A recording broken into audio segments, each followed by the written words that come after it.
सोलापूर जिल्ह्यात नागपंचमीचा सण पारंपरिक आणि भक्तिमय वातावरणात साजरा करण्यात आला।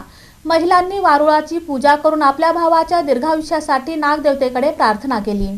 सोलापूर जिल्ह्यातील ग्रामीण भागात रविवारी नागपंचमीचा सण पारंपरिक आणि भक्तिमय वातावरणात साजरा करण्यात आला। महिलांनी शेतातील वारुळाची विधिवत पूजा करून आपल्या भावाला दीर्घायुष्य, सुख समृद्धी लाभावी अशी नागदेवतेकडे प्रार्थना केली। ग्रामीण भागात सापांचे वास्तव्य असलेल्या वारुळांचे पूजन करण्याची परंपरा आजही जपली जाते, तर शहरातील महिलांनी शंभू महादेव व नागोबा मंदिरात जाऊन पूजा अर्चा केली। नागपंचमीनिमित्त महिलांनी पुरणपोळीचा नैवेद्य तयार केला, तसेच विविध ठिकाणी एकत्र येऊन झोके खेळत पारंपरिक खेळ आणि सांस्कृतिक उपक्रमांचा आनंद लुटला। या पारंपरिक नागपंचमी सणाबाबतची अधिक माहिती पिंपळनेर कुर्डुवाडी येथील रहिवासी अनिता जठर यांनी BR न्यूजशी बोलताना दिली।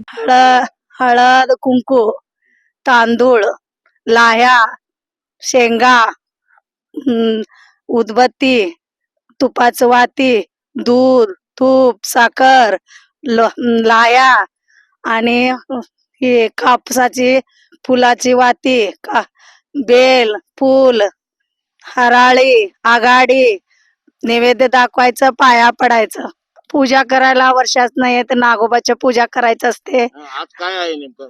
आज नागोबाचे उपास आहे, नागोबाचे उपास आहे, पूजा करायचं असते आणि पंचमी आहे।